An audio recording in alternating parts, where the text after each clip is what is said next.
But that's these two things that I was sharing before, the two aspects of true nature, the emptiness and the fullness. These are its qualities.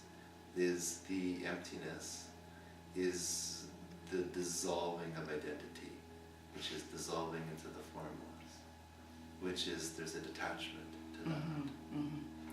With the detachment, of course, there's the dissolving, so there's a little bit of fear sometimes can be there. And then the oneness, the fullness, is the unity. It's the engagement, it's the embracement, it's the excitement, it's the aliveness. And see, these two qualities, the emptiness and the fullness, are really what are at the root of awakened relationship. In the sense of that's what the new human relationship is going to start looking like. Is there is a simultaneous detachment, but not in the detachment that we're used to as being cold. Yeah. It's detached because it's pure space. It just allows whatever. Yeah. It doesn't have agenda, so it allows everyone to be exactly as they are, without manipulation, judgment. Oh, yeah. I'm just space, so here you are. Be who you are. But there's also this simultaneous engagement.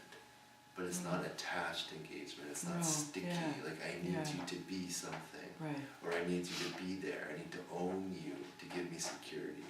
Yeah. I need to own you so that I can derive my identity from you. Yeah. It's an engagement where it's just like, I like to describe it, it's like, I mean, you're right there. You're so present.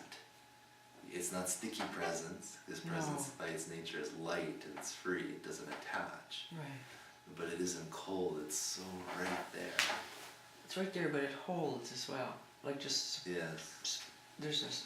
I don't think support is the right word, but there's a... Absolutely. Yeah. And that's something that I think human beings are just gonna... It takes a while to get used to that. Yeah. Because that detachment can often scare people. So it's like, are you there? When in reality, it's like, I'm like, how can I be more there? I'm like pure presence. There's pure attention here. What more do you want? You know. But there's this conditioning around relationships. Well, it needs to. I'm waiting for this juicy, sticky, dramatic, because that's what I consider love.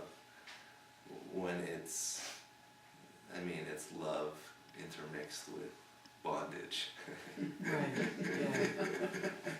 But this is just free, and this is simultaneously why it's a bit scary, because it's unconditionally free.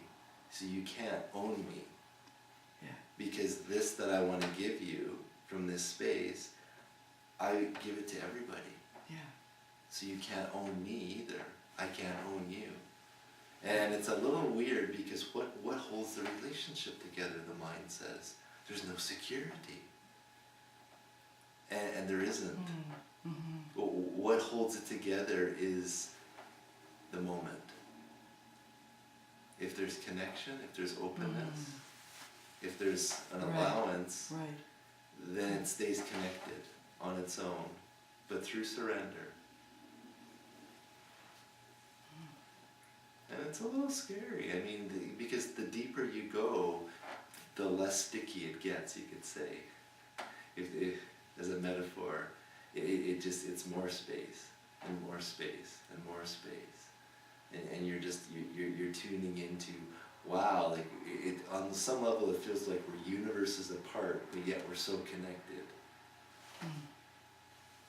And then, as time goes on, wow, we're even further away, but we're further connected, we're deeply connected. And the beauty of it, see, this is the beauty of it, is because the nature of a relationship based from that space is all about allowing you to shine, allowing me to shine. It doesn't even have to be a conscious thing, but that happens spontaneously. Because when you shine, you shine forth love, you shine forth presence, and you empower me to do the same. And that's more of what the dance of that relationship is. It's just back and forth and back and forth. There's no limit, there's no end. It's just, wow, more. Not desire, Right, lack, not more like that. It's just, I'm everything, so it's just, there's no end to my expression.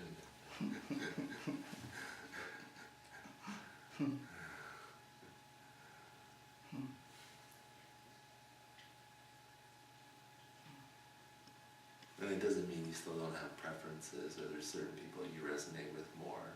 Yeah. Intimacy still functions in the same way. Yeah. It's just, it's way looser, and it's not as much in a box as it was before. And that's when we really start seeing how conditioned relationships really are. Yeah. And you put that invitation out, and you see through unconsciousness how most people are just trying to shove you into a box as quickly as possible. And the more you feel into that, the more you just, there's almost not an aversion, but the moment you feel that cage, there's part of you that's just like, I'm out of here. This that I am doesn't want to be caged. It's interesting because as you're talking, I can feel a lot of heat in this area of the body. I think some of the shift is permeating there. But what's coming up in the little mind is, I'm going to go back to my daughters that,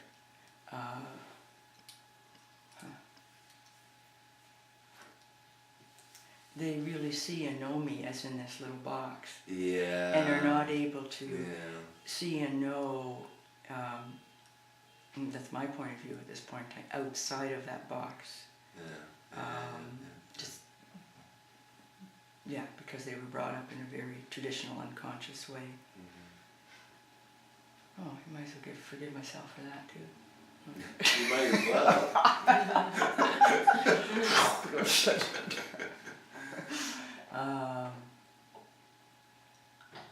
So there's still something that tugs here with that.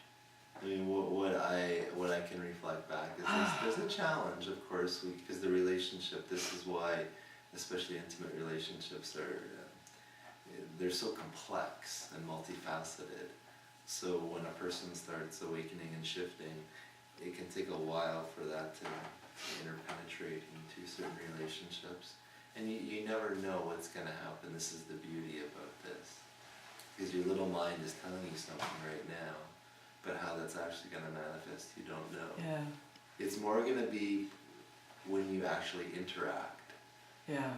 And then something will be known, not consciously, but something will be, and sometimes that will trigger that reaction that puts you into that box again, even more, at times. Yeah.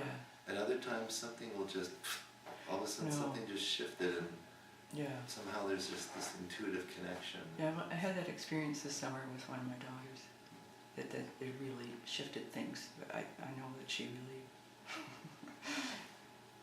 really, didn't know on one level. Right. Yeah.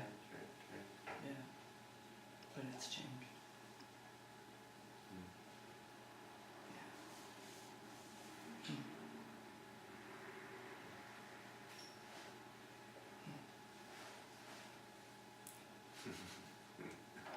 Wonderful.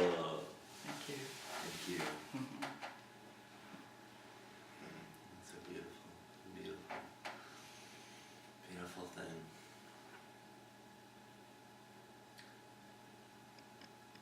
And the beauty about what we're speaking about, or kind of went on this little exploration of awakened relationship. It's actually the same dynamic inside, interpersonally and intrapsychically. Same.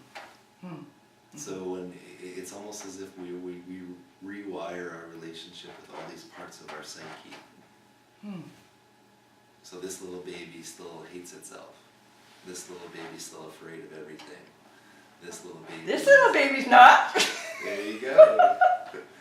Oh dear, I thought I could be mischievous. But that's the light. That's the light as you described.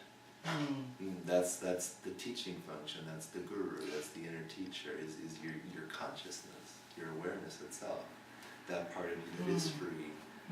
And so all these parts, that's the inner liberation, is they're all coming to the light of you, waiting to be freed, whether they know it or not.